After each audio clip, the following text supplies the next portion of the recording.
Your favorite compas have another jam-packed episode of the Four Compas Show. In this episode, we will have a very special guest joining us. Stay tuned to see who that is. We will get into our Championship Sunday takeaways. Guys, unfortunately, they're back. So we'll get into that. Plus, with the Royal Rumble coming up this weekend, we are going to choose some of our WWE factions to best describe the Chiefs and Eagles. And, of course, we will have our burials of the week and una más. But I have a question, HEELberto. Don't you have an engagement question for our viewers and or listeners? HEELberto? I forgot. There is no HEELberto. He, unfortunately, will not be with us for the time being. Very sad, but we're happy for our compa for this new endeavor. Very sad that we will not be having him over the next few weeks, but definitely appreciate him. But we do have a very special guest. You guys should get very excited about our special guest. But okay, let's go with the intro. Compas on the beat. Let's get it. Let's go. Yeah. So we're compas. Yeah, we are. There you go. Hey. There you go. Okay, all right. We got proof right there. Some guy that seems like he's asleep. Need you to wake up, Gilbert. There's a lot of energy. Come on, Gilbert. Let's go. Come on. Dan and Dago is at Moe's. I'll show you. I'll show you. I got it right. Okay, that's it. You guys, I am done with mine, but that's couldn't get better than a 2026 6th-round pick swap for a 7-rounder. So Freaking love you, Chad. Hey, dude. Cool, man. Compas on the beat, man. Derwin James signing off, man. Watch Compas on the beat, man.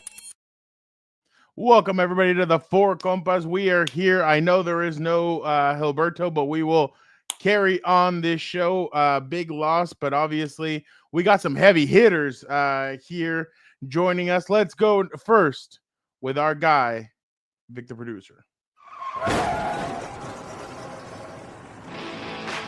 What is How are you doing?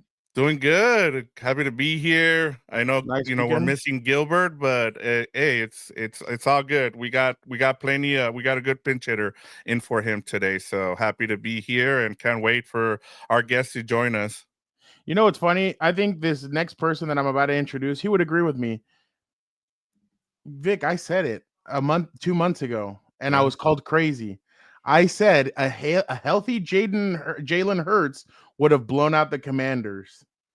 It happened, and this person no longer wants to be here to admit it. So let's see what Dan and Dago thinks. Dan, what do you think about this? Well, you are exactly right to take your victory lap because that stooge, that scumbag, all of a sudden wants to bail out when all his picks are out. Looking like dog manure out there. What are we even talking about? Well, he still has one more pick. No. That doesn't count. You pick Satan. That does not count, dude. Because let me tell you, by the way, hi, Angie. And I like her comment right here. No, Robert, no, you don't. No Chiefs. 100%. Anybody but the Chiefs. My God. Anybody but the freaking Chiefs.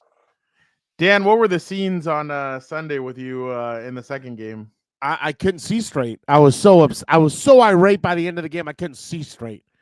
Everybody ran one way. I ran to my room, grabbed a 6-pack, and I just started drinking. I didn't even stop. I thought about not showing to work on Monday, honestly. This is like watching the Antichrist become president of your country again. You know what I mean? Like, what are we even talking about? This is like the Antichrist just coming everywhere. It's ridiculous. You know, I don't know if we're going to get into it now, if we're going to talk about the game now or in a little bit. Well, we're going to wait for our very special guest to jump on. Dan, what are your favorites? Oh, I love him. He's the GOAT. He's the GOAT. That's why it's funny. Vic called him a pinch hitter. I would say HEELberto's the pinch hitter until we get guys coming on here. What are we talking about? Dan, the last time you guys had an Instagram video. No. Robert T, please. Hold on. I need to see if I'm not going to fall for the okie doke. Hold on. Let me get this right now. All right. I think it looks clean for the most part. Hurts over Herbert, no effing way. Obviously, if they win it all, that is all you hear about. Robert, let them say that. Have you seen the roster on the Philadelphia Eagles? Put my fat ass back there at quarterback. You're going to see me win a couple titles. You know what I'm talking about? Don't even worry about what these students are going to say. Did you see the Twitter video of Nick Wrong, all happy, all excited watching his Chiefs? You know, that's all it is. Who cares?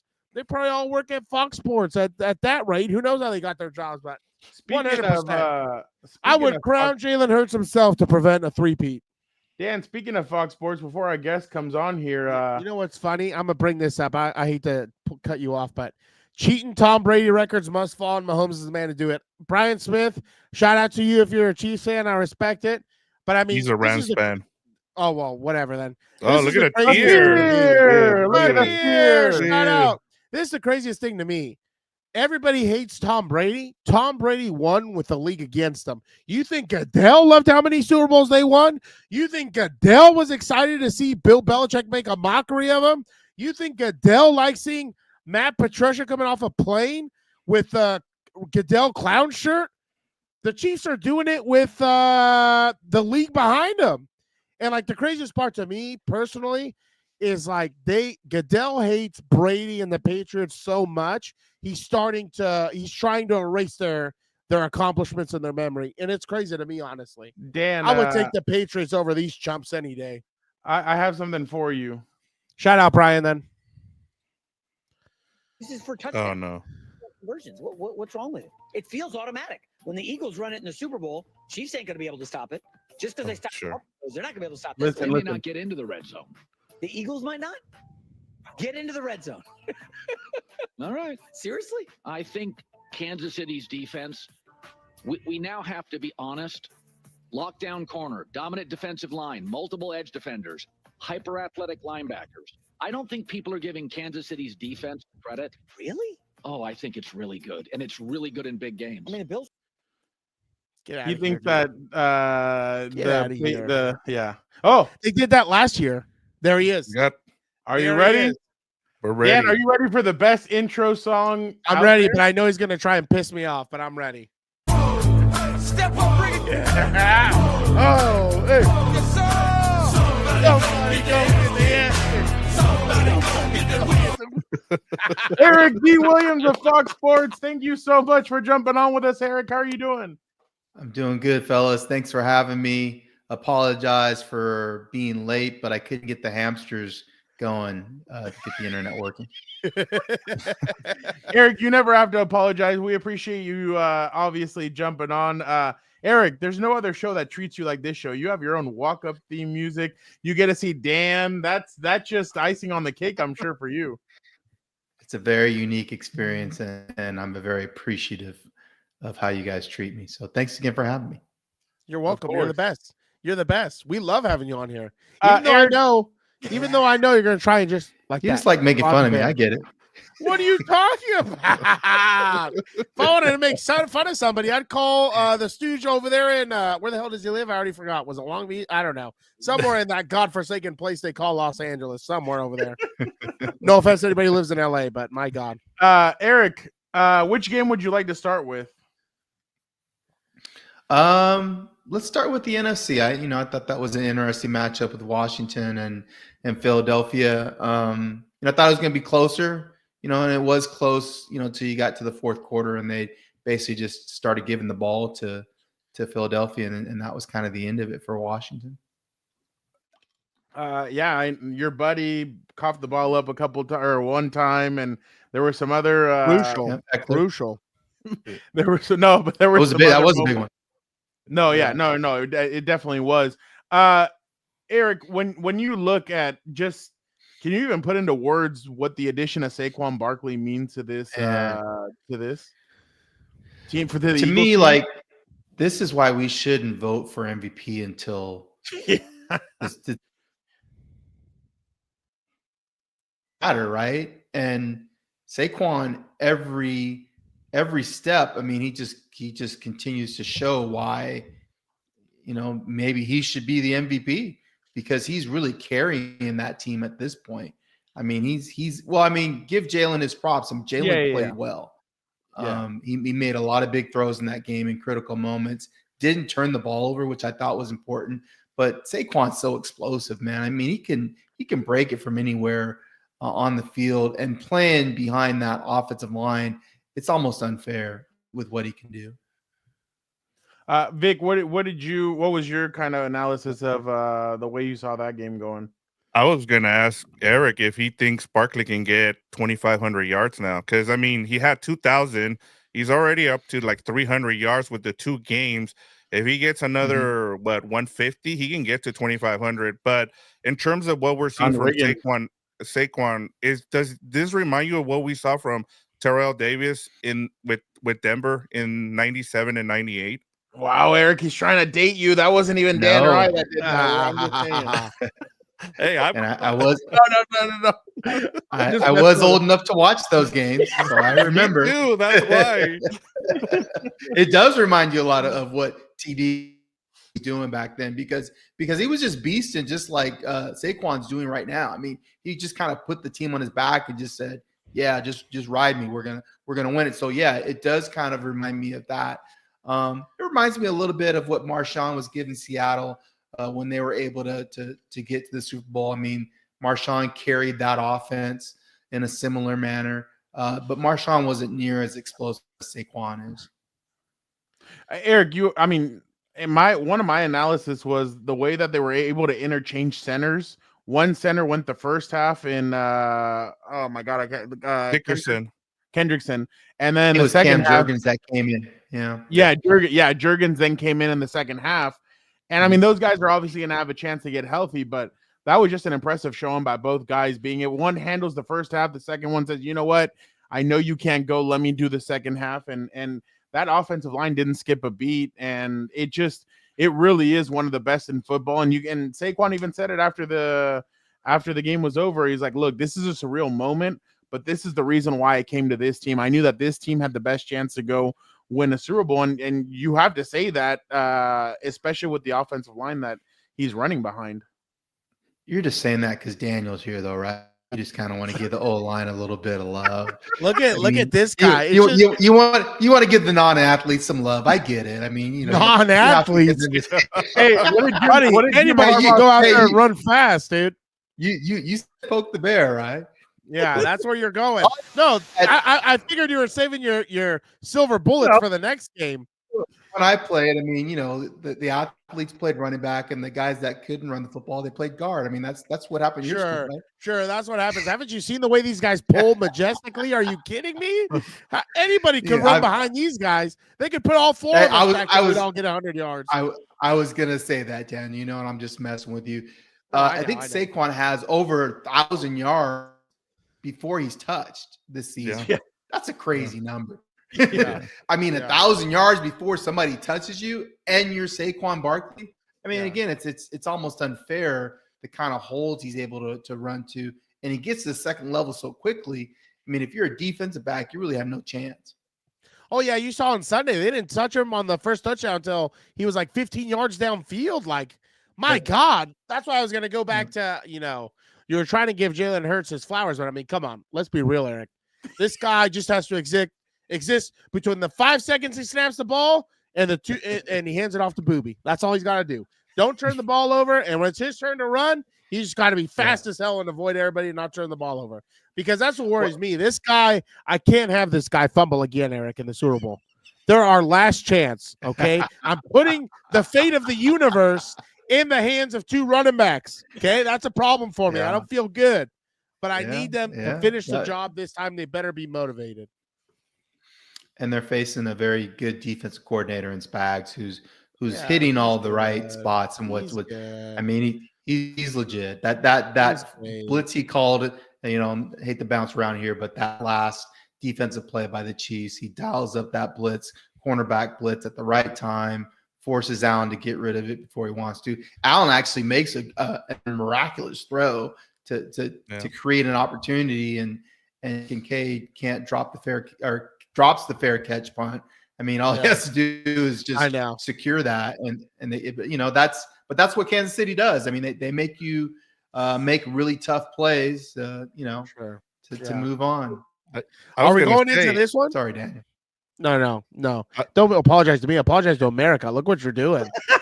You want now, because I bet you anything, this one's going to make me want to vomit.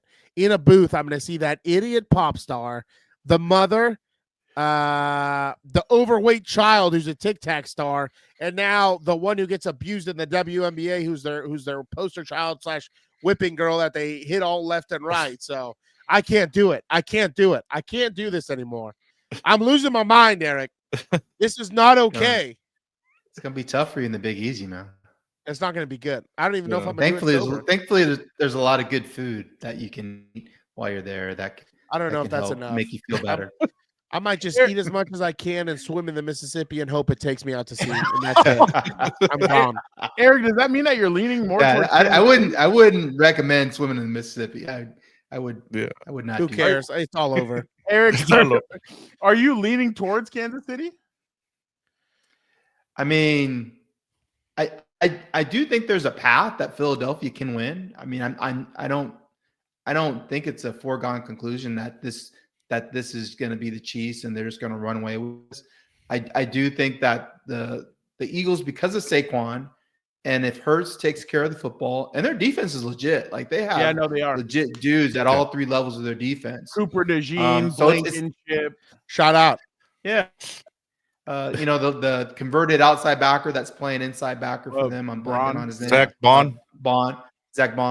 Obviously, Jalen Carter and what he can do in the middle of that defense. But I didn't know that guy guys like barely blood. comes out of the game. I did not know that about him. Yeah, he plays like 90% of the snaps or something crazy.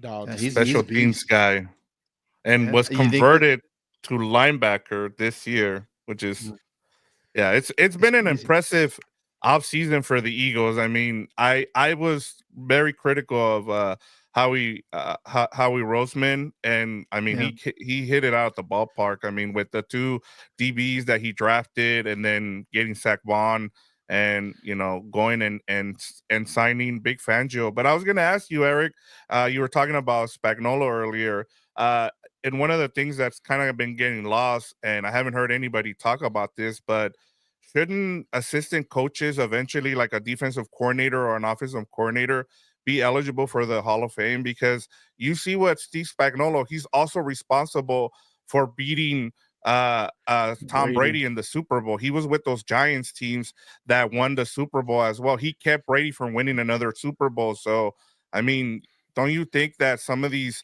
coordinators should be eligible for the Hall of Fame? Yeah, it's hard to get them in right now because with the way that the Hall of Fame is set up, you're only allowed to vote one coach in every year to bring them forward. And so, right now we're in a backlog of guys. Holmgren was presented this past year. I think we're still looking at, at some point. So there's still some head coaches that have, Super Bowl wins on their resume. Belichick at some point is going to be eligible. That's going to be a shoe-in. So I think the process needs to change so you can honor those guys, like Spagnuolo, that's deserving to be in there. Right now, you can in the seniors category, I think we get one contributor and one coach and a couple seniors. Which of those three you're going to move forward? So yeah, it's a hard process, but it's the Pro Football Hall of Fame, and it should be hard. Is Bill Belichick up for it next year? Eligible? That's a good question. I don't know if it's been 5 years since he's been out of the league. Oh, I thought it was one. No, it's got to be 5. And so okay, my bad. I thought Belichick would be eligible. My bad. I thought that you're eligible if you're out of the league for 1 year if you're a coach. My bad. I got confused then. I think it's 5, but maybe it is 1. I'm not positive on that. I can't remember. I mean, if it was 1, he would already. Yeah. Oh, that's true. Yeah, he's already been out for 1 year. Why hasn't anybody hired Steve Spagnuolo, do you think? Did you watch the Rams when he was coaching? Yeah, I was about to say that's the same argument about the enemy. I did watch those games because I was covering the Seahawks at the time, and it was ugly. I mean, those teams were woeful when he was coaching at that point. So, people have long memories. Well, and that's what I was going to go for. I just didn't know if it was like there was a certain reason, but I mean, I understand. I understand what you mean. See, the difference to me this time around, he's an older coach too, Fernando. That's true. So that's part of it too. He's 65, I think. Yeah. Let me ask you real quick.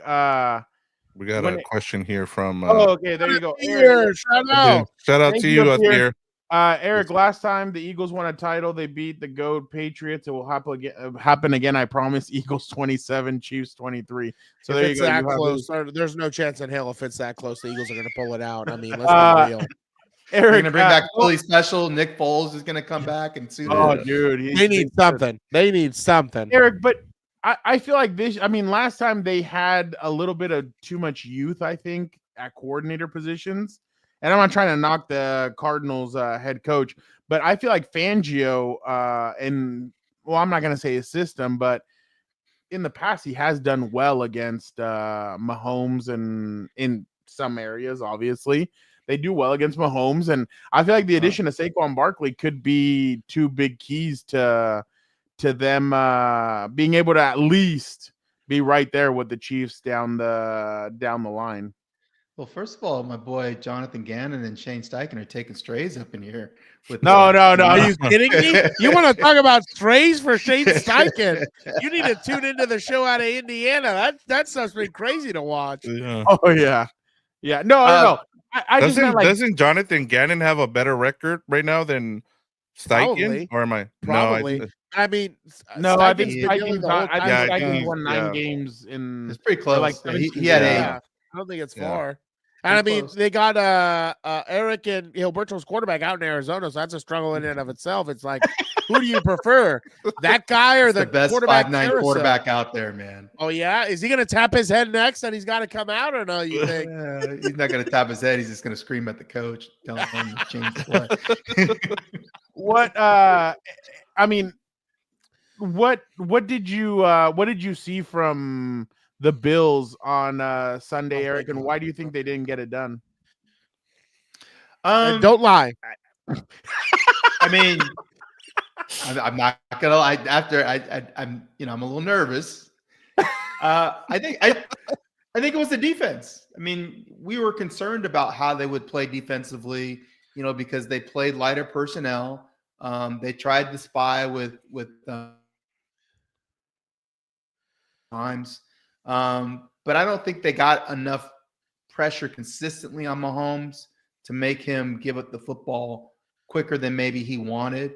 And then the Chiefs were able to run the football. I thought that that was effective in creating balance. And then Andy Reid is great at creating opportunities for some of the players that you're not expecting,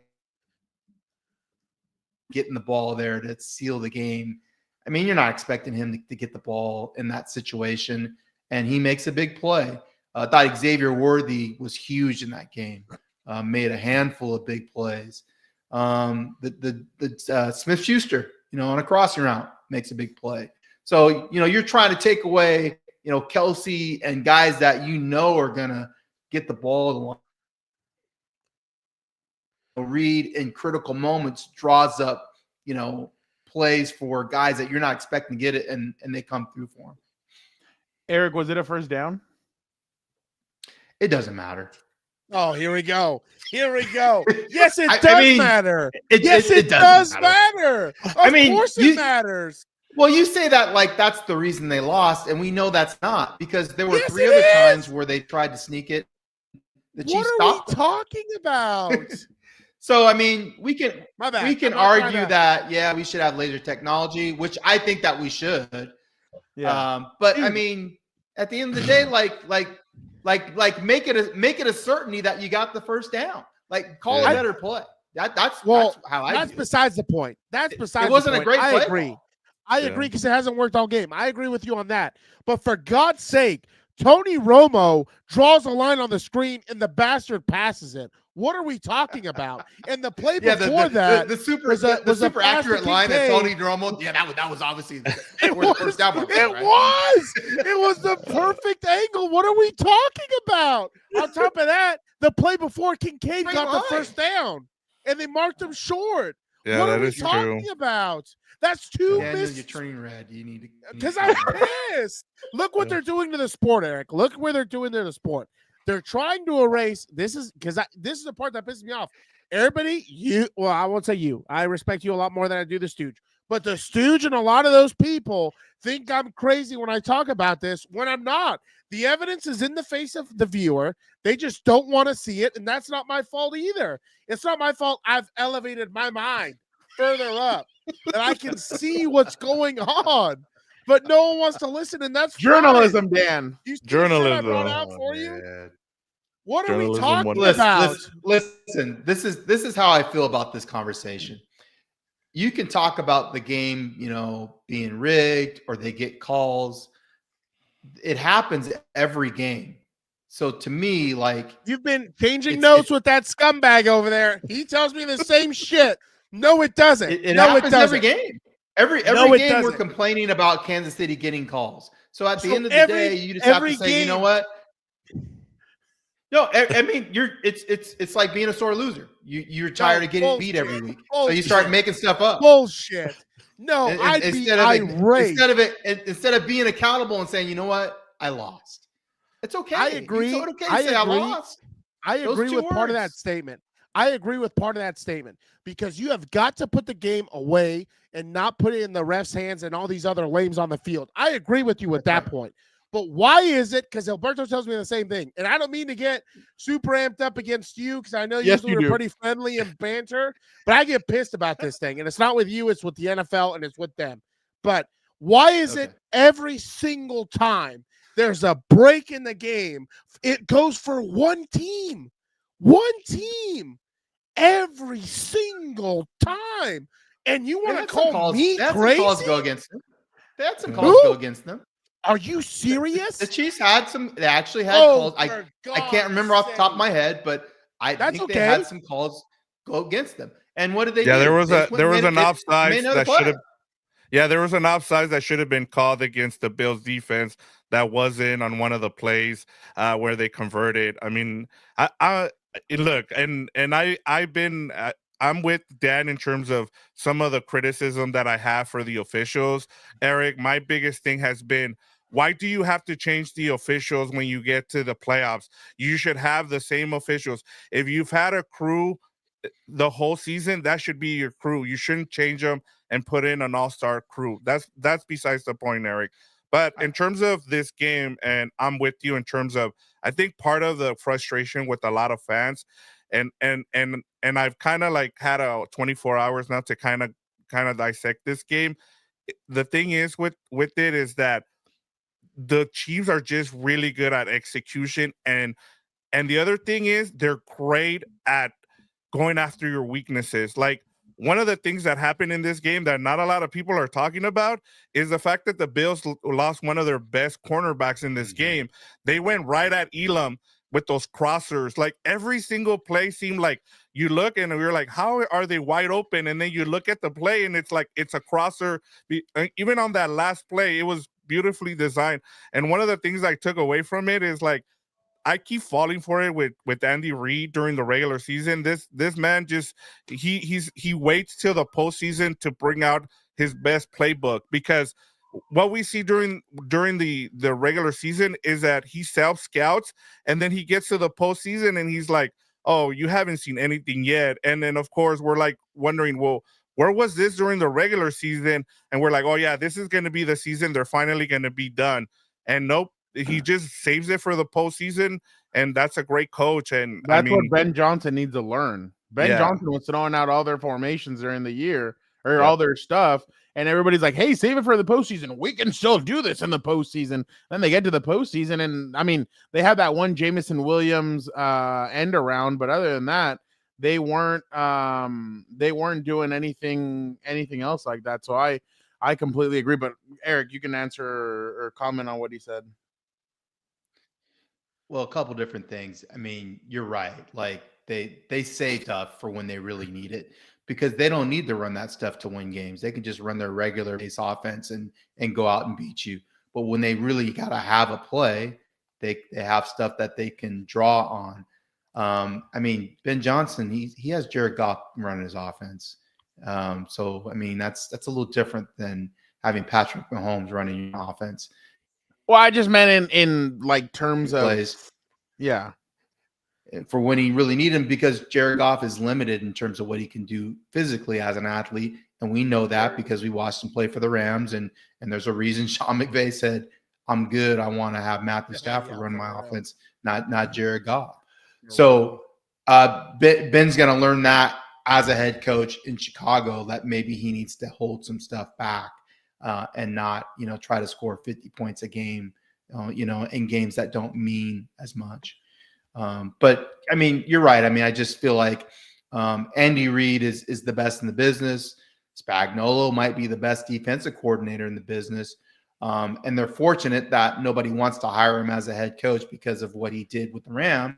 And so you get to have that chemistry and keep everybody together, which makes them tough to beat. Unfortunately, Daniel. You know what makes them tough to beat? Stop lying.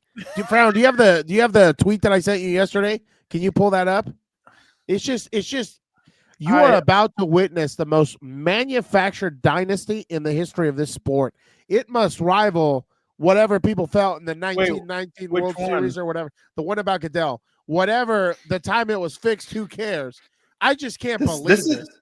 This is the same conversation we had with the Patriots when they were dominating. It's the same. Don't stop. Don't stop. Deflategate. Stop hating. I mean, I covered the Seahawks, and it's not real. Same conversation. Deflategate's Tuck nothing. rule, It's not all, real. all the same stuff. It's not real. None of that happened. It's so that none of that's real, but this is real. Exactly. Do you see this? Is that him putting in the call? He's putting in the call right there. He's short. Throw the flag. What are we talking about? Throw the flag. Come on. One thing I'll tell you, Eric, okay, in defense of the Patriots, which I know people hate, but you're going to defend the Patriots? Of course I will. Come of course on. I will. You know I'm a Bill Belichick guy. Get out of here. I love the Emperor. Get out of here. You know I do. They won despite the league, okay? That's what I will say. They won despite the league. They tried everything. And I will admit, okay, there were some maybe not kosher things going on, probably. I was gonna say the way Dan feels about the Chiefs is the way I felt about the Patriots growing up. So they knew the rules and they knew how to manipulate it up to the degree, okay, where they only got a few slap on the wrist. It is what it is. But they worked against the league.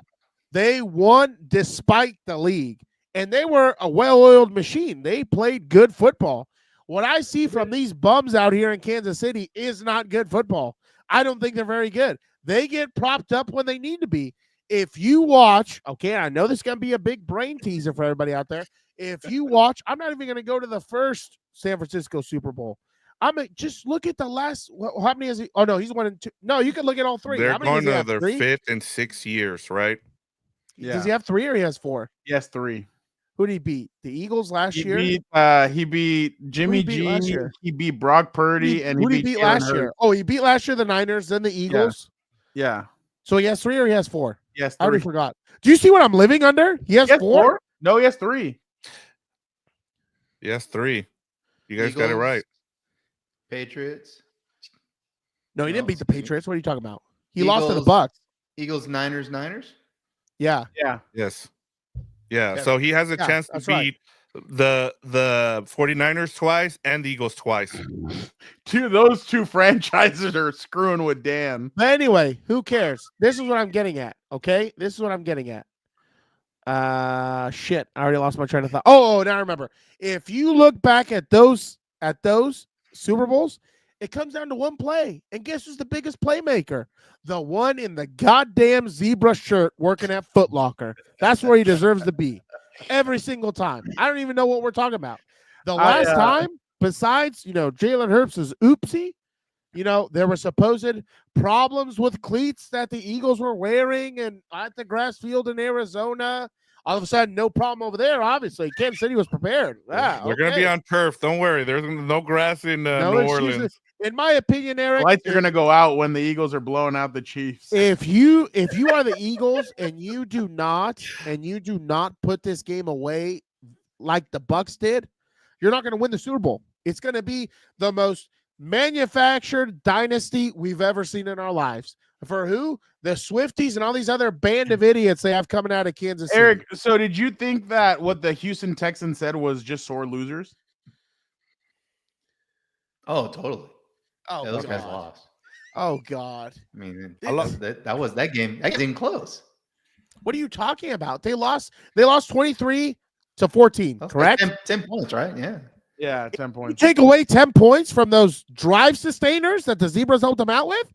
What are They we just would talking have about? scored him a different way. Okay. So There my it is. takeaway from both games I hate was these sons of bitches. I'm not gonna go with Jalen Hurts and the offense. That one's I thought Vic Fangio dialed up the perfect scheme against Jaden Daniels. I thought what they did, they gave up that big play to Terry McLaurin, but everything else they kept in front of him. Quinyon Mitchell played the whole game.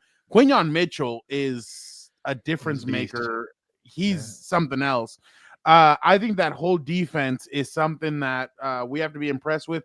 Brandon Graham supposedly could come back for them in the Super Bowl. I think that'd be a huge return. I thought Jalen Carter, obviously a beast. Jordan Davis had some pressures where I'm like, oh crap, I'm like, okay, finally this guy's showing up. I think he sacked Jaden Daniels once, and then he had 2 more pressures. So I was impressed with that. I thought that defense played a great game. The only negative on their defense, Darius Slay was getting beaten multiple times. So Terry McLaurin. Yeah. So that's the only. I mean, I don't know if there's a scary Terry on Kansas City, but it's Travis Kelce. Oh, well, no, yeah, but they're not going to ask him to cover Kelce. I don't think. He's going to cover they will. Kelce. They got to double Kelce. Yeah, I would double Kelce, but the problem is, I don't think he can keep up with Xavier Worthy. That's my only concern there. I don't think Darius can. I think if the Eagles don't get to Mahomes, I think they're in trouble because I think I do see how many catches Ertz had. I mean, they're killing him in the middle of the I don't even think it's Ertz was all over them. Yeah, they're gonna have a better scheme. That's what I was telling Dan. My only thing is the Eagles need to be able to keep Mahomes in the pocket. That was the thing that killed, I think, yesterday and Houston. When Mahomes gets to the playoffs, he scrambles around, he takes off running, and he extends drives. And I think that's an incredible thing about Mahomes in those scenarios, is that he's able to get away, he escapes the pocket, and he keeps the chains moving. On the Kansas City side, also the defense. I mean, that's all you can really go at. The way Steve Spagnuolo dialed that up, I could not believe, and I would never. I think there has to be a change in Buffalo. I feel like it's been too consistent with this. You can't get over the hump. Maybe you need a coaching change to kind of put you over that hump. So, but real quick, I'll just go real quick on this. I did not like the play calling on short yardage that they were going with. No. Tony Romo kept on calling it out. He said, oh yeah, the Chiefs know that he likes going to his left when he tries to do the tush push or whatever the hell you want to call that. Well, why are you still going to your left? Why don't you try through the middle? Why? I'm sure that's the strongest side of their offensive line, but I just thought that it was bad coaching bad coaching and bad recognition from from Josh Brady. Allen going through that side. But I was impressed. That's why I said the call didn't really matter, because they were making bad calls. They were making bad play calls on 4th and short. I agree. So whether he got it or not. Well, why weren't you running the football from the beginning? I think they should have ran the football more. Cook in the third quarter just destroyed and just was wrecking them. And then he didn't touch the ball with 9 minutes left in the game. He didn't touch the ball one more time. I'm like, what? Why? Okay, you're in passing downs. Cook could help in passing downs. We've seen him help before in passing down. So I just was really really amazed by some of the coaching decisions that they made. But either way, the other one I just remembered, that was an incomplete pass. What are we talking about? Oh, that one I was incomplete. Oh, look at that. 14 points. That's 14 points. But I'm crazy and I'm an asshole. Whatever. I'll say this in defense to that one. I did see Adam Hill's tweet, and he was right about this. If that becomes an incomplete pass, that allows the Chiefs to chew up clock, and then the Bills aren't able to score under that 2-minute warning. So they're going to score eventually. Yeah, There we you're, go. you're right, Eric. And I think the other thing too, and I that's why I told the guys, I was like, I have no issues with what the Bills did, because if you really look at it, they had 9 possessions. They scored a touchdown on 4 of those, and then the other one was a field goal.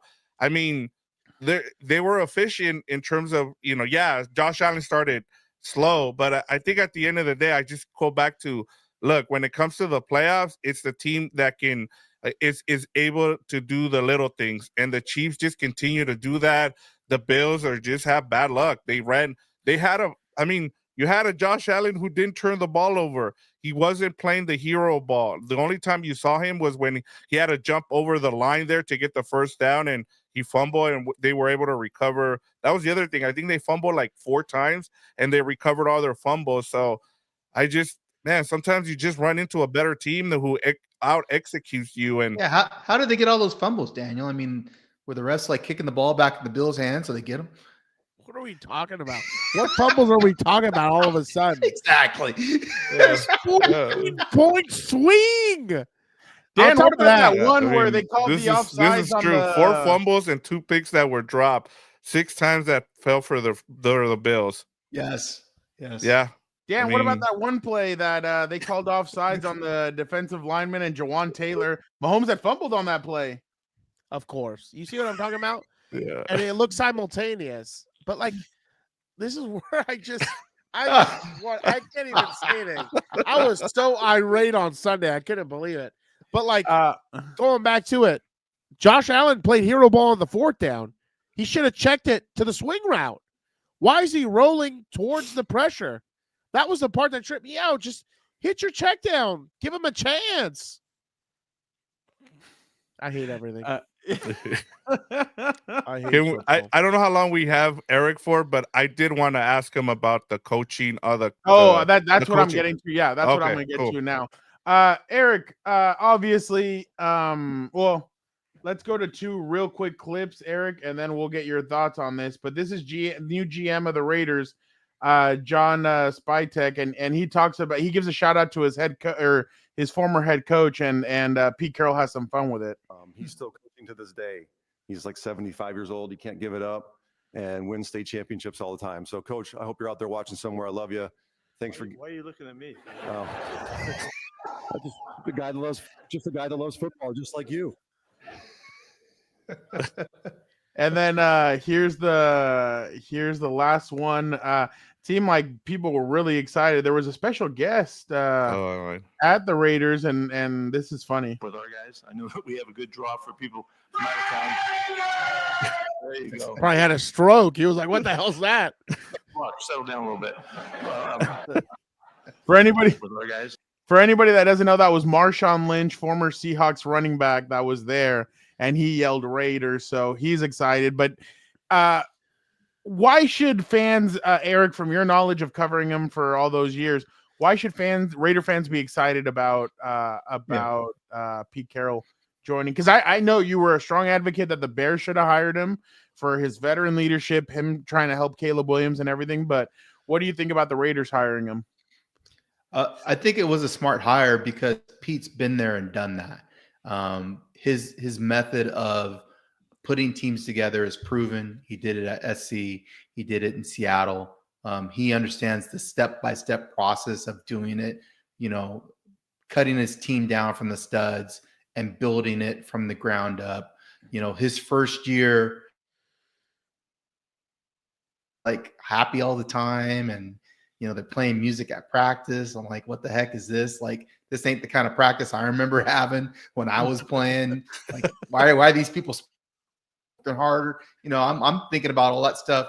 And the cool thing about, like, when I was covering the Seahawks, they were one of a handful of teams that let you watch the entire practice. So I was able to watch practice from the start to the finish, the first, 5 seasons. I covered that team. So I got to see Pete do his thing up close every day. I mean, it was a cool education just watching him do his thing. So he understands, step by step, day by day, how to build a team. The first year he was there, they had 300 roster moves. So they were turning things around in terms of the roster. Pete's not afraid to cut people. You know, he cut Loaf Tupu, who he coached at Ellis or at USC. Other guys that he was close with, if he had to let him go, you know, he let him go. He traded Lawrence Jackson, a second-round pick by the Seahawks, who he coached at USC. So he's not afraid to make tough, you know, hard decisions. And he's about winning. You know, he wants to create a winning culture. That's why he came back. He loves coaching. He loves the personal relationship aspect of it.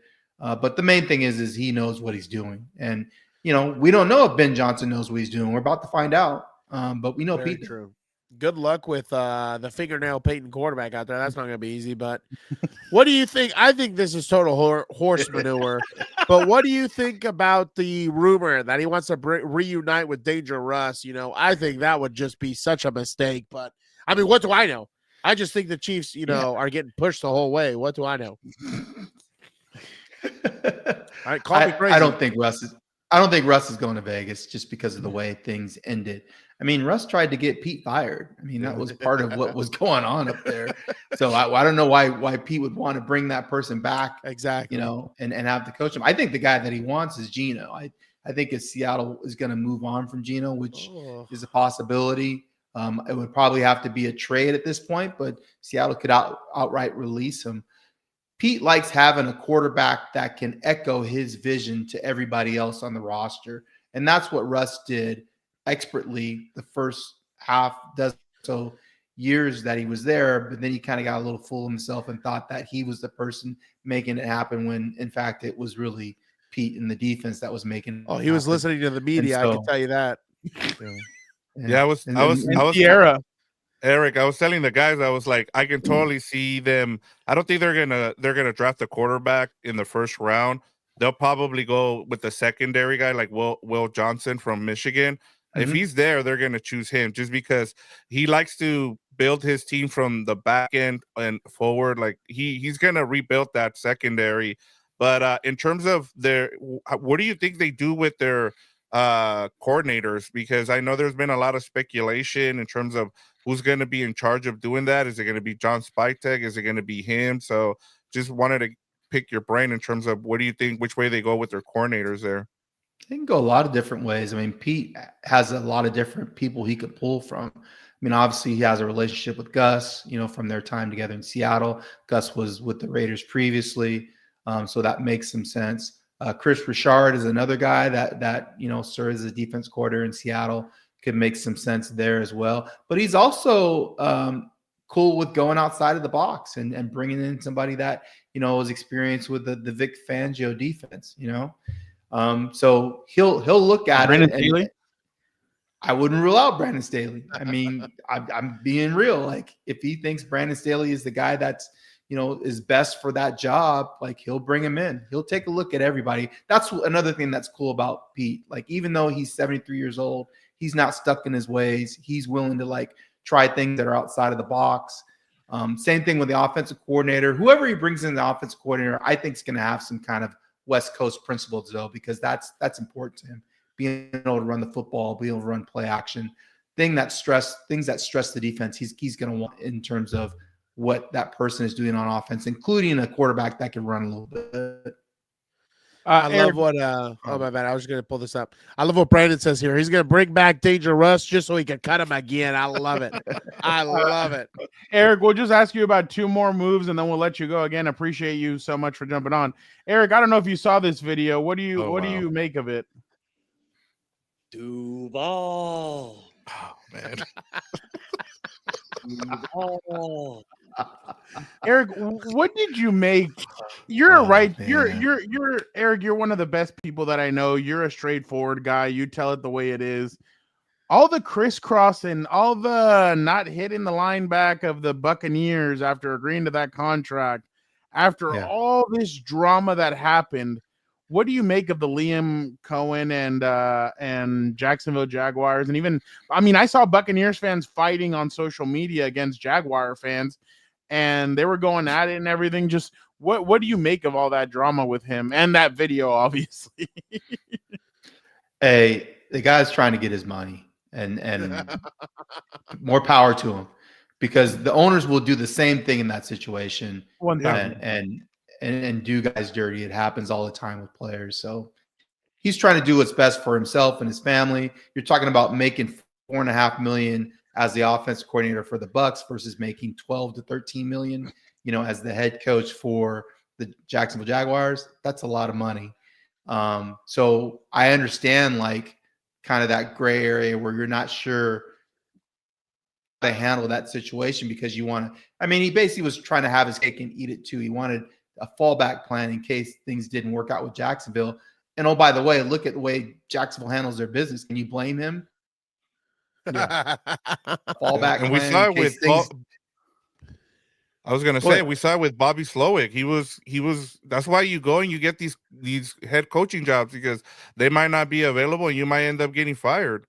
Yes, and so Jacksonville made the decision to move on from Balky, which they probably should have did to begin with, so they had more clarity in terms of their head coaching search, and then that made him obviously change his mind, and he went ahead and took the job. I don't think it's a good job. If I was in a position to be selective, I wouldn't take the head coaching job in Jacksonville because I don't think that's a well-run franchise. But there's only 32 of them.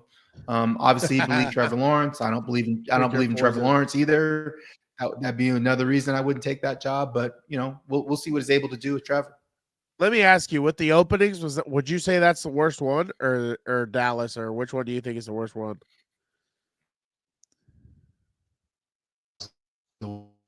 Instability with ownership and indecisiveness in terms of what they want, and your ability to build around Lawrence, which I think is going to be difficult. So we'll see what his coaching chops are like. Eric, Aaron Glenn gets the Jets coaching job, and this is what he had to say today when he was presented. That's here now. Put your seatbelts on and get ready for the ride. Put your seatbelts on and get ready for the ride. Listen, there are going to be some challenges, but with challenges becomes opportunity, gets opportunity. But here's what I do know. We're the freaking New York Jets, so we're built for this shit. I like this guy. Dude, I thought Ben Johnson was so anticlimactic in some videos I saw. I was like, I don't know. I was like, I just don't feel inspired. I was like, I guess not everyone's Dan Campbell, and I get it, but I was like, my God, not everyone's Jim Harbaugh. Okay, but gotta grab that W. I swear to God, I'm gonna tell you right now, Eric. I'm gonna give you a little inside baseball. If my team is the one that knocks them out next year, no one's gonna hear the end of it from me. I'm gonna tell you right now, no one will be safe. I will go invade the state of Missouri if I have to let them know also.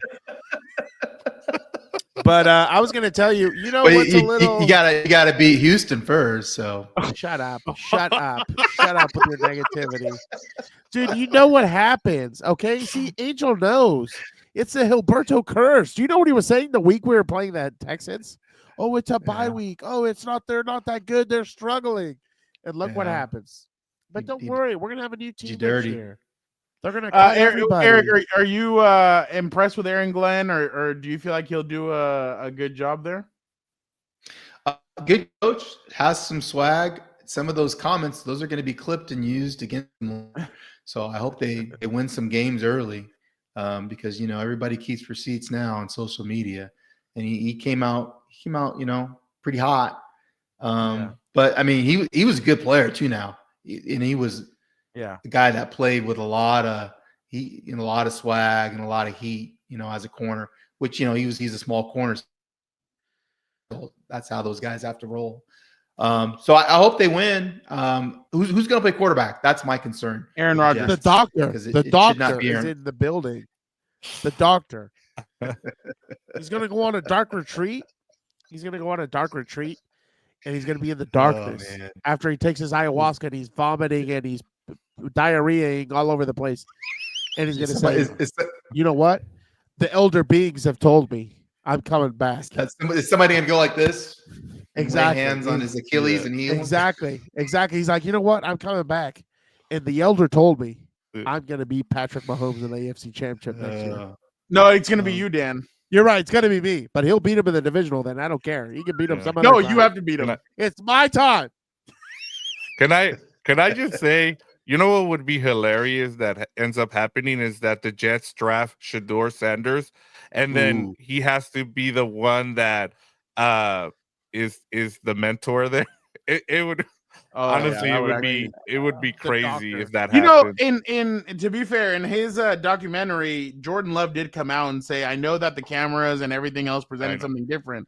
He's like, Aaron was actually all there for me, and he called me, texted me after my first game, this, that, and I was like, oh wow, I was impressed. But I don't think this would go well. Jordan Love seems like a well put together young man who came in and he was probably humbled. Shador's coming in with a lot of noise. Shador's not gonna. Shador's gonna come in. He's gonna knock the door down and say, "Hey, I'm here. Give me my starting spot." Oh, I got Devontae on one side. I got Garrett Wilson on the other. I'm gonna be the quarterback of the Big Apple. So you mean Daddy's not my coach anymore? I gotta compete. Eric, last one, and again, I promise we'll let you go. We appreciate you. Oh, I got one. Eric, I got one last one. This clip, we just all have to. It's a little bit long, but we have to listen to the whole thing. This is glorious. Oh yeah. I get my proverbial ass kicked over needing people in my comfort zone.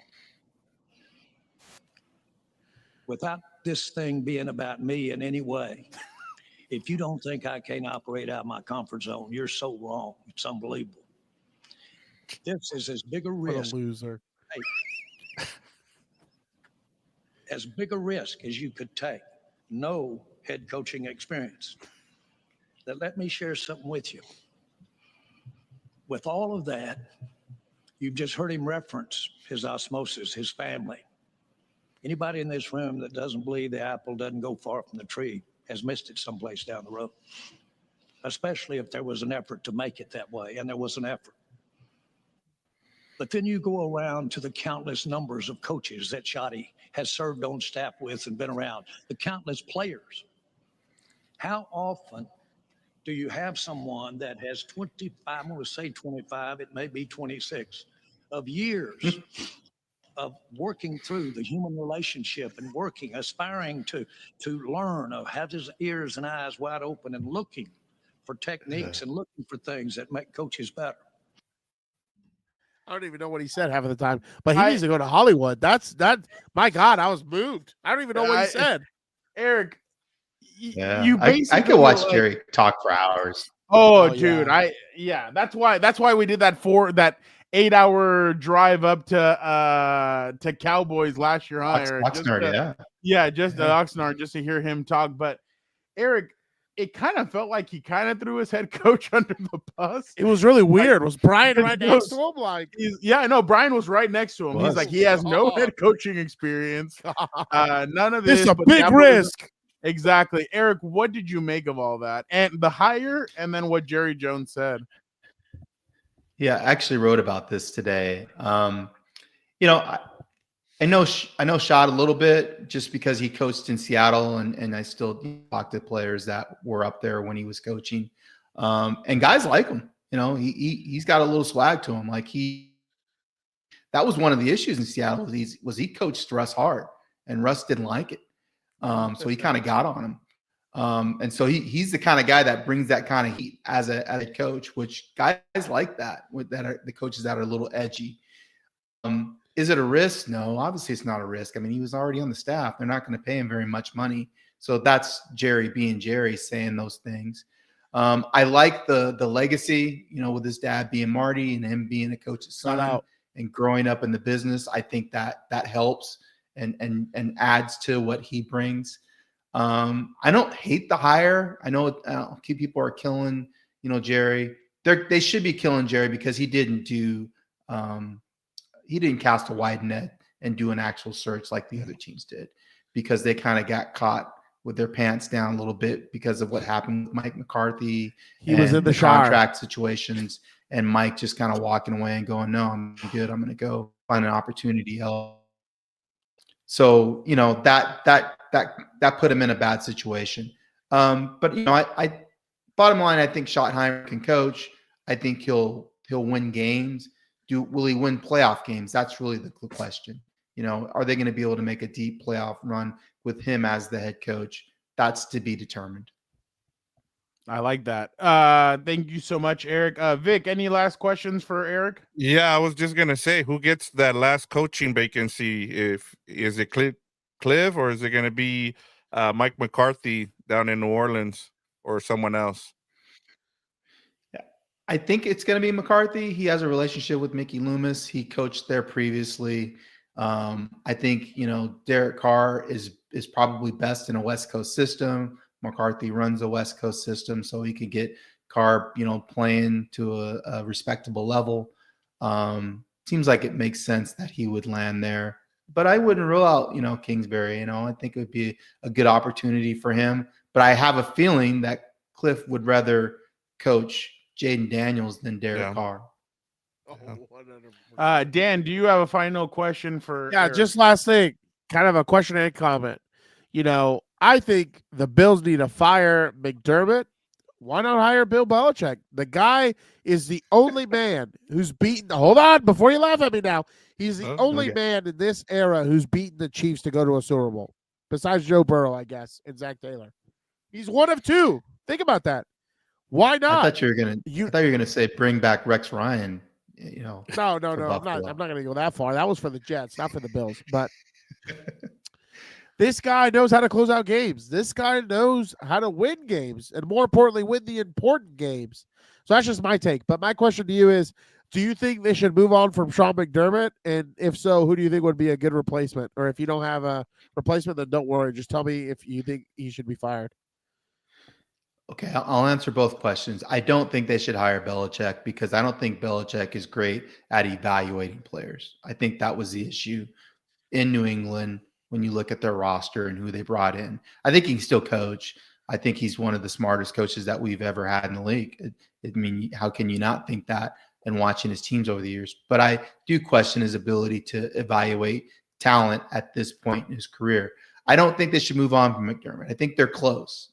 And why go to another coach and then you have to start rebuilding again to get back to where you're at currently right now? I just think they're a couple of tweaks away from actually winning it all. Why not stick with McDermott, who's gotten you this close to this point? Maybe if you're able to get these games in Buffalo again instead of having to go to Kansas City, maybe you have a chance to catch lightning in a bottle and win. That doesn't matter. They'll do it to Eric, anybody. before you leave, speaking of lightning in a bottle, can you please assure Dan that next year his team is going to be better? I can't make any promises, man. I mean, 11-6, pretty good. This guy, we're going to be way better. You just wait. They have money. Maybe we have the advantage of the draft with picks. Maybe 9-8. What? 9-8?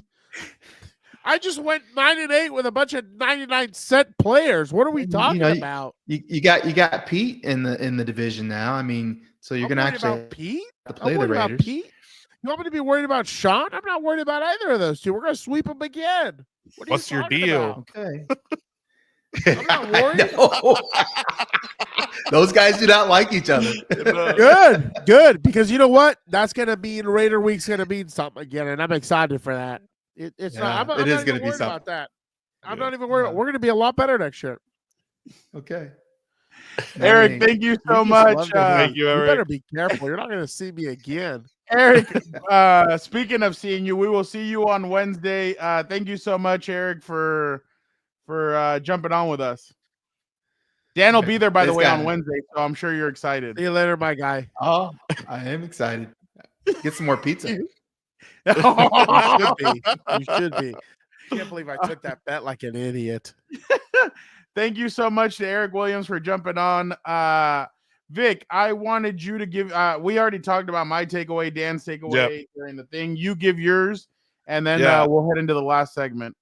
And I'll keep my short. I don't want to go too long into it. I know we've kind of talked about it, but I think for me it's the NFL is not a parity league like we've been sold. I think for the past 20 years now, Fernando and Dan, we've seen all these dynasties pop up. We continue to talk about baseball, and I know I have all my stuff from the Dodgers, but in baseball, we haven't seen a back-to-back World Series champion since the Yankees. In basketball, we used to talk about the Warriors and LeBron's teams with the Heat, but it's been a while since you had back-to-back champions.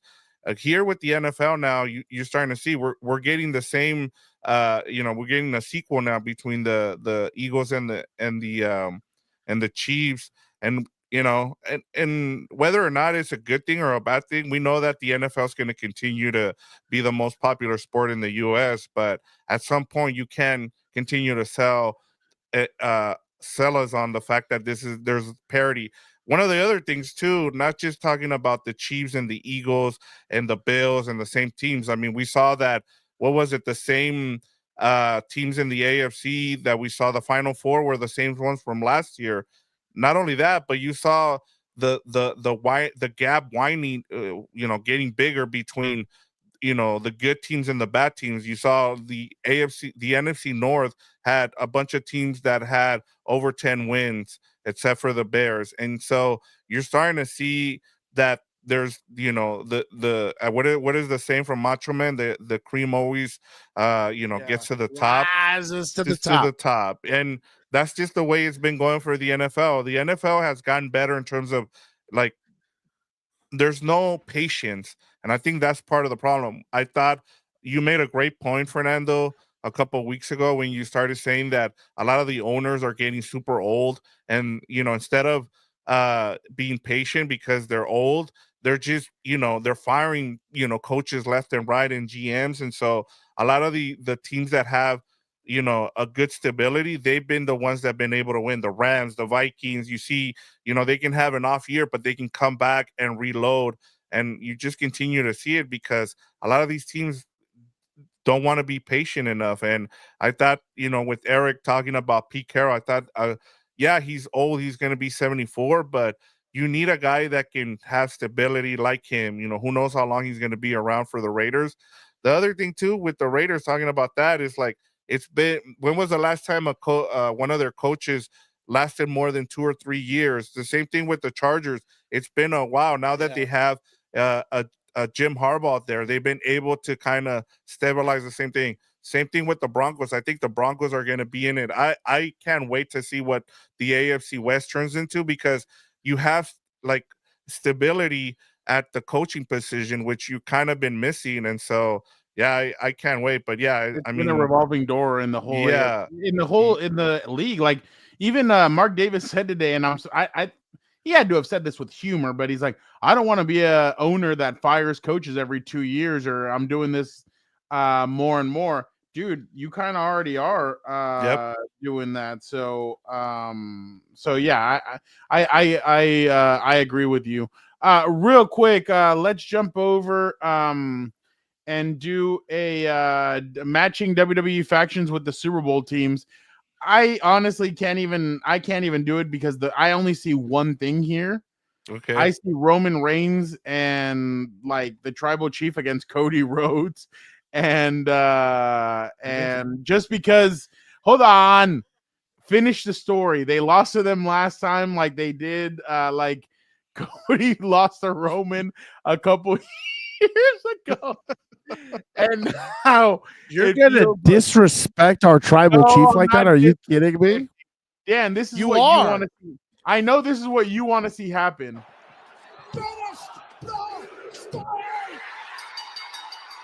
If it doesn't, you're never gonna see me again. I'm not coming back. I'm gonna tell you right now. No, there's no way. But I mean, Dan, who do you think the Chiefs are? What faction? The Authority. What are you talking about? I think Seth Rollins at the time was the lead of the Authority. He was given every single opportunity. He was, basically screwed everybody else to win the title. But who did he have behind him? Just like the Chiefs. They had the people in charge making decisions. The only difference is WWE scripted, and apparently the NFL isn't. I don't know. They keep telling me that. I don't know. I don't know how much I believe it, but whatever. Who were the Eagles?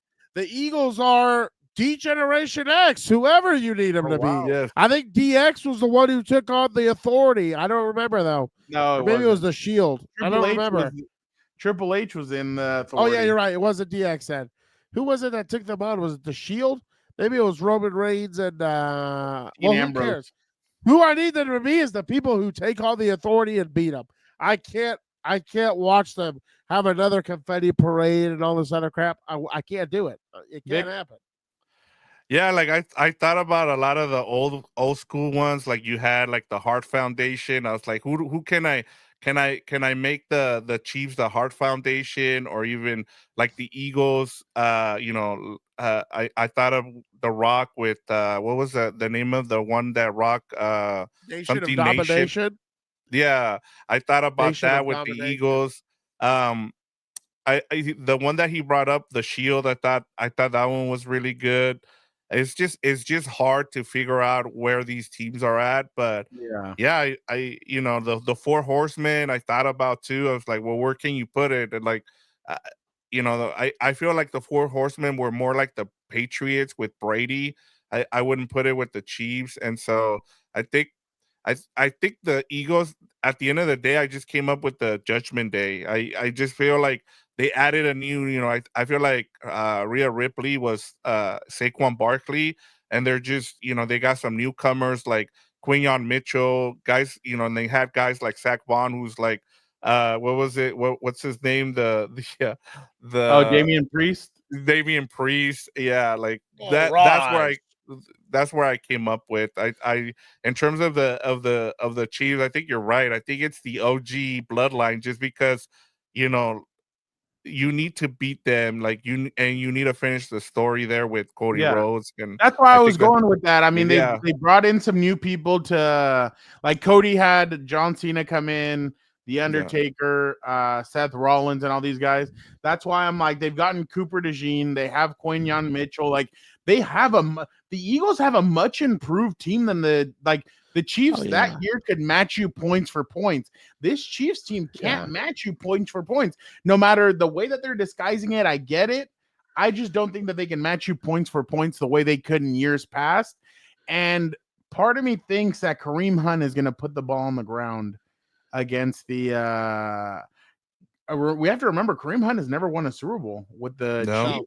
He got in trouble before.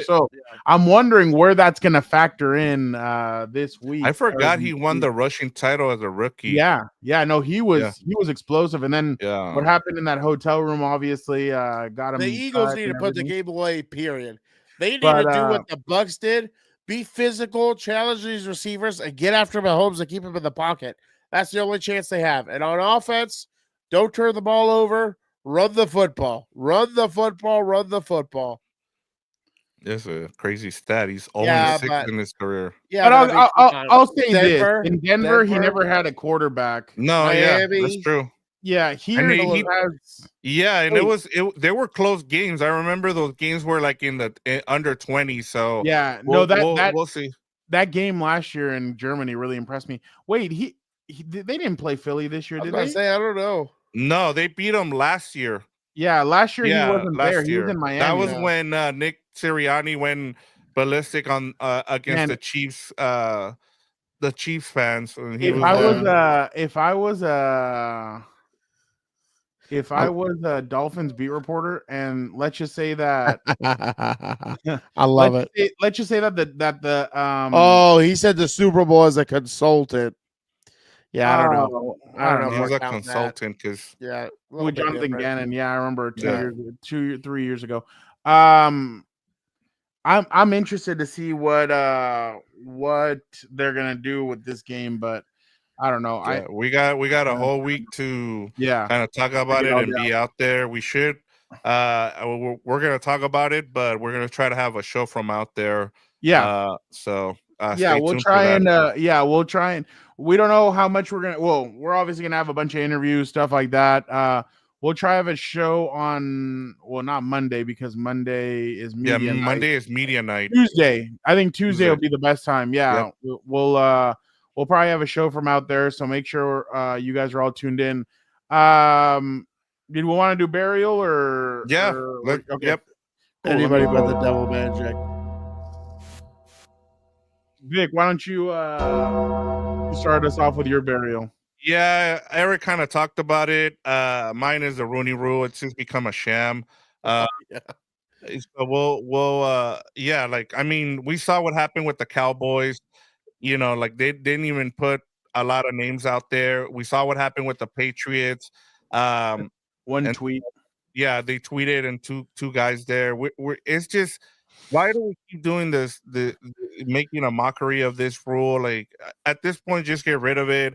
It's not helping anybody. Like, I wish more coordinators would get love and and be able to get hired. And I get it. Mike Tomlin was able to get a job because he was part of the Rooney Rule, but it just doesn't happen enough times, and we just seen it too many times. Like Leon Cohen, we knew he was going to get the job there with the Jaguars, and so that's been just part of my issue with the Rooney Rule. I know Gilbert's talked about it a lot.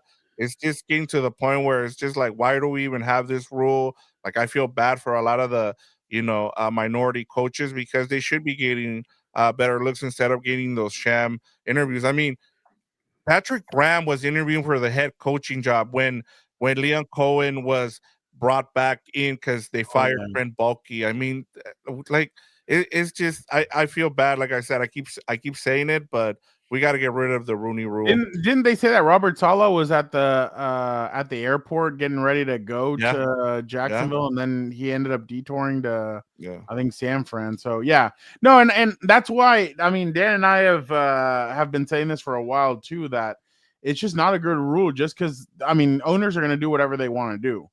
And unfortunately, I know the media loves talking about it and trying to place coaches in there. It's just not going to happen. Like Eric Bieniemy, like Angel's asking right now.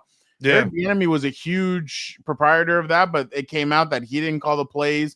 You could see there was tension with him and Patrick. I don't know. It hasn't. I know what's his name has told us a couple things on our show. Nate Taylor.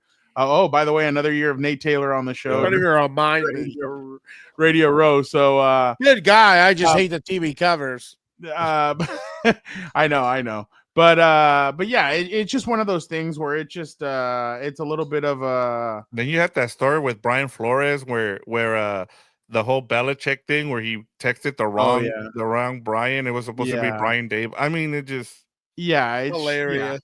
It's bad. I'm gonna go with Adam Schefter. I thought he started going with the roughing the passer calls. He started getting torched by Chiefs fans like Nick Wright and some of these other reporters that at first I was like, why are you engaging in this? You're a reporter. But then I forget Nick Wright is not a reporter. He's a TV personality. A lot of the TV personalities are the people that went after Schefter.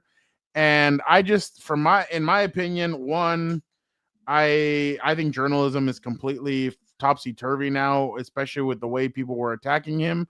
But two, Schefter has to realize that's not the talking point. The talking point, I think they try to defer it and go somewhere else. The talking point is not that roughing the passer calls come out of nowhere from Mahomes. The talk is there's always a penalty, there's always a move, there's always something that happens that changes the momentum of the game.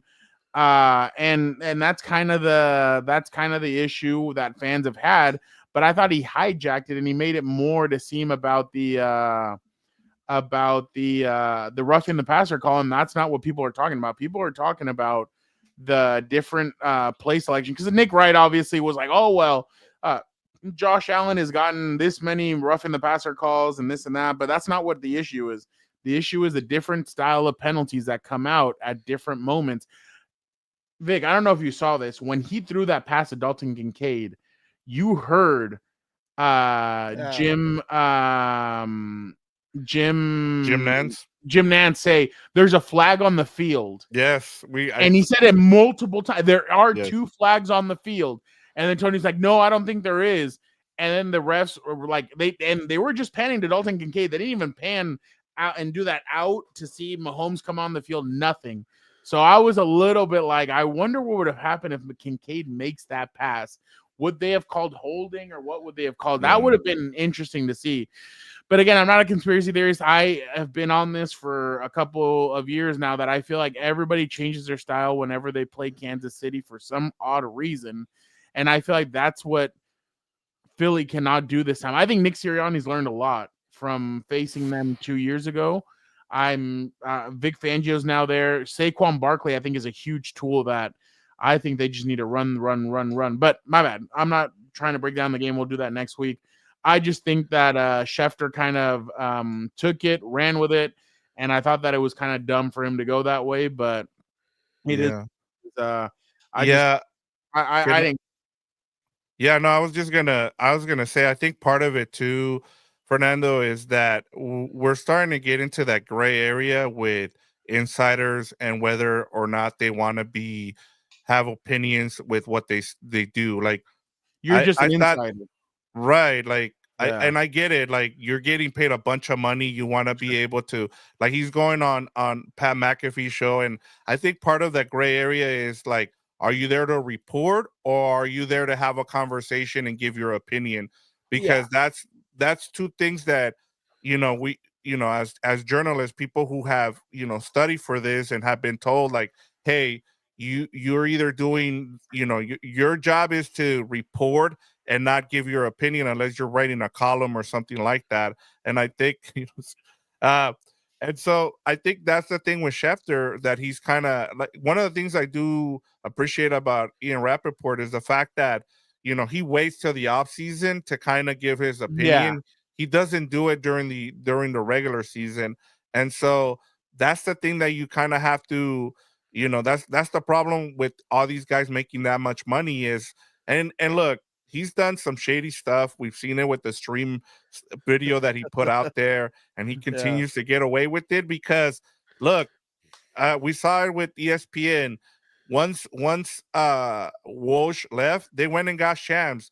Once they're done with Schefter, they're gonna go get the best insider out there, and they're gonna pay him a boatload of money. And that's the reason why they're cutting a bunch of journalism jobs, is because they're paying guys like Stephen A. Smith. They're paying guys like Schefter, and this is what we're getting. We're getting lazy journalism, and that's unfortunately that's what people want to see. They want to see people like Nick Wright. They want to see people like Stephen A. Skip Bayless. So Skip Bayless, and unfortunately that's where our content is going. And I call like Vic. You've known me for a couple of years now. Yeah.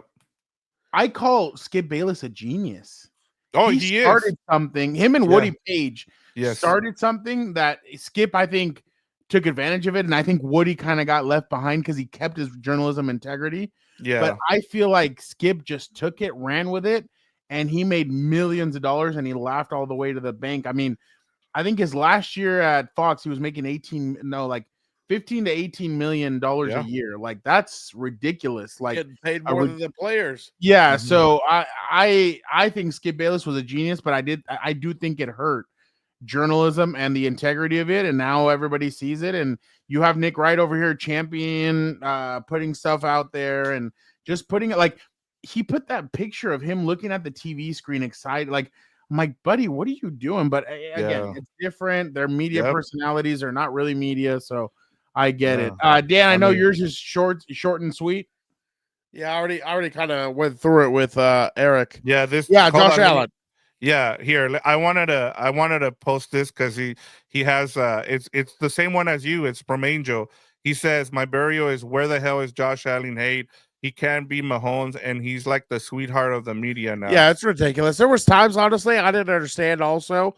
If he has such a big frame, why is he running with such high pad level? On some of those sneaks, he was so tall, I was like, get low and push someone. But then on top of that, I think what you saw at the end of the game was a hero ball come back out. And again, it's a lack of coaching. It's a lack of whatever decision-making. He hits a swing route. I think that guy, you at least give him a good chance to get the first down. All you need was a yard. No, you needed 5 yards anyway. And he was kind of one of those shifty guys, Shakur or whatever his name is. Yeah. Hit the swing route. Josh Allen hit the swing route. Then you're rolling towards the pressure, and you just chuck it up. And on top of that, he was running like what's it called? If he would have just hit him a little bit more in stride towards the sideline, could have made a better play. You know what I mean? But Josh Allen, I never want to hear his name again. Lost to Mahomes again. He was America's quarterback, and he pissed it away. Between him, McDermott, Joe Brady, all these guys, I still think it's time to move on, but whatever. It is what it is. Not move on from Josh Allen, but from the head coach. Dan, I have good stuff. I can't stand it. I can't stand it. Did you hear what Tom Brady said on the broadcast yesterday? Oh, when I they saw showed Nick this. Foles? Oh, yeah, that was funny. Nick, I don't hate you. I'm just jealous of you. You bought it. I didn't. That's That hilarious. is true. That's but he looked like he went up so lazy for the pass, though. Well, remember that was the year that his finger was injured, wasn't it? Or he had something It's wrong an with him. excuse if the play's called. Run it. This is Ty Schmidt on the Pat McAfee show. Oh, that was as Nick hilarious. Sirianni. I think we'll open this up for some questions. Coach Dan Orlovsky, ESPN. I was just kind of curious. I'm gonna cut you off right there, Dano. You can tongue my beanbag. I'm not answering any questions from you. Never again. Good luck getting a coaching job. I'm sure I'm gonna have glowing things to say about you if people come and ask me about Dan Orlovsky. And you know what? Actually, I'm not gonna take any questions from the Philly media either, because you assholes had a lot to say about me all year long, and now you're the ones tonguing my beanbag because we're going back to the Super Bowl. That's hilarious, dude. They do a good job. Can I tell you guys what the best part about that video? Was that whoever is in charge of the Pat McAfee production gets a lot of kudos from me, because they essentially just went and cut up 2 of the Eagles logos and put one on his head and one on his thing there, which is great, because then they don't get. I don't know if they have a contract with the NFL, but either way, that was genius. They didn't have to go and pay for like a $40 hat, which look, he's got plenty of money, but I thought that was genius there. No, I completely agree. I'll go with this one. This is Bad Bunny on the Hot Ones. I don't know if you guys saw this video. This was actually pretty funny. In my humble opinion, you're the best celebrity wrestler ever in the WWE. You know, from that's your opinion. That's my opinion. No, there's a fact. I like that. I'd rather watch him than Logan Paul, dude. I can't stand Logan Paul. There's rumors that he might be either at WrestleMania or at Backlash in Mexico City, so that'll be interesting. Oh, he'll be at Backlash 100%. Last one. This is actually pretty good. I don't know if you guys saw this video. This is from Scary Movie 2. Oh, that's hilarious. Oh, I think the taters are just about done. I'm just gonna. Oh my God! Pick and he has the same here. hand as him.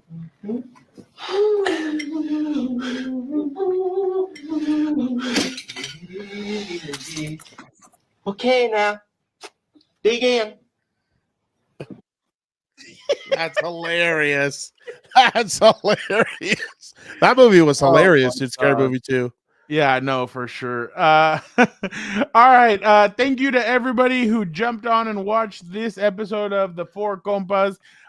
Big shout out to Eric Williams for jumping on. Dan and I are going to have to buy him a beer on Wednesday. But speaking of Wednesday, Vic, 5 p.m. Whenever you have your pizza thing, so you let me know when it's a good time, and you can let the people know what we're doing on Wednesday. So I think Wednesday at 5:30. Well, let's do 5:30 if you're cool with that. Sounds good. We're gonna take over HEELberto's hour in a sense, and we're gonna break down the Royal Rumble. We're doing a Fernando's hour. Yeah, Fernando's hour. Not out. It's about to get upgraded. So, we're gonna talk a little wrestling since the Royal Rumble's up next. So we're gonna do a little bit something different. It's the off season before the Super Bowl. I get it, but we're gonna break that down. So hope you guys, some of you guys will join us, the wrestling fans in you. Next week, Dan, Vic, and I will be at Radio Row, so we'll be throwing out content like crazy. Make sure you guys hit the notification button. We're going to be having a lot of great stuff out at Radio Row. We have a lot of cool guests some cool guests to talk to. We have some other things going on behind the scenes, so make sure you guys are tuned in. Next week, we will be in New Orleans. We will be getting content, so make sure you guys are hit the notification button so you guys know exactly when we release stuff and all that. It's going to be a fun week. I'm excited. Definitely going to be Angel. Yeah, we're going to try and go live at least once or twice. I think Tuesday we're going to go live from out there, and then I think, but that'll be more in the evening. Vic, what do you I think 5 o'clock when everybody's kind of gone. Yeah. The other thing I forgot about, and we got to remind people, is that we're 3 hours ahead in New Orleans. Oh, so yeah. that's going to be the other thing. So Yeah. it'll probably be 8 or 9 out there. So it'll be like either 5 or 6 in Pacific time. Yeah. Well, no, actually, if it's 5 or 6 over there, no, because we have the media party at 6. It's 1 o'clock or 3 here. Okay, we'll figure it out. We'll let you Yeah. guys know next. We'll let you guys know. We don't know yet how everything's gonna plan out, but yeah. And then Friday, I think we'll try and do a wrap-up show from out there with Adam Hill and us. So yeah, we'll definitely do something. And then the Monday after the Super Bowl will be our last show, and then we'll take a little bit of a sabbatical, maybe 2 weeks. But we'll see. I don't know. We'll see. I know that we get antsy, but about jumping on the show. But Brian says thank you to Vic. Shout out, Brian. But we like definitely Bradford. appreciate everybody who jumps on with us and talks to us. So you got Robert D's in the same time zone. So Shout out, Robert D. So he's in. Appreciate it, Robert D. But again, thank you guys so much. We're on to Brett, we won't be at the Shrine Bowl or Senior Bowl. We're gonna be at we're going to New Orleans. So yeah, we won't be able to go out there, unfortunately. But again, thank you guys to everybody who commented. Thank you to Athir for the $8.99. You are the best. Or $9, whatever. $9.98. There you go. Appreciate you guys so much. You guys are the best. Make sure you guys hit the notification button so you guys know when we're going live. So again, thank you guys so much. Have a good one. And Dan, why don't you get us out of here? Appreciate you, Brett. It's about to be a hectic week. Your boy drinks Coke Zero for the first time in a month on Saturday. I cannot wait. On to New Orleans, everybody. Have a great weekend. Exactly. Smash the like button. Thank you, Robert D. I forgot to say that earlier. Thank you. Smash the like button. Help us out. Please help us out. Spread the word. Be a Compa, tell a Compa. On to New Orleans. Anybody but the